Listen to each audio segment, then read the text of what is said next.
लेकिन मैं यशस्वी प्रधानमंत्री को याद करना चाहूंगा, माननीय नरेंद्र मोदी जी को, जिनके नेतृत्व में हम नई शिक्षा नीति को लागू कर पाए, जिसके कारण से हमारी शिक्षा की बात, हम ज्ञान की बात तो करेंगे, विज्ञान की बात करेंगे, लेकिन हमारे सनातन संस्कृति के अंदर छुपे हुए ऐसे कई गूढ़ रहस्यों की बात करने में कहीं न कहीं वो रोकती थी।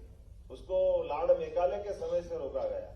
हमारे यहाँ कभी ऐसा हुआ ही नहीं कि डिग्री के आधार पर, शिक्षा के आधार पर नौकरी मिलेगी, लेकिन वो सारे षड्यंत्र हुए जिसके कारण से जिनको रामोत्सव मनाने में भी हमको रोका जाएगा।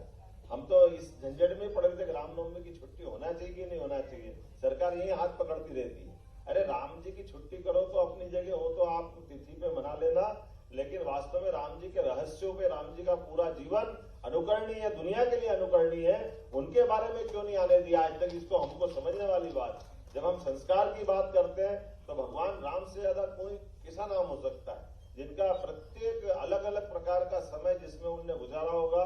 जब वो पिता की भूमिका में आए तो पिता और पुत्र का संवाद, तो संपर्क कैसा होना चाहिए। जब वो खुद पुत्र और पिता की भूमिका में आए तो पुत्र का कैसा आदर्श आचरण होना चाहिए। पति का रूप जब उन्होंने अदा किया तो उनका अपनी मर्यादा क्या होगी।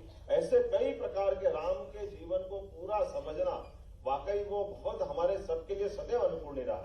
इसलिए 17 लाख साल हो गए भगवान राम को गए को, लेकिन 17 लाख साल बाद भी आदर्श शासक का अगर कोई व्यक्तित्व और उसकी बात कल्पना करता तो केवल राम राज्य की बात करो तो वास्तव में आदर्श किस प्रकार का राज्य होता है।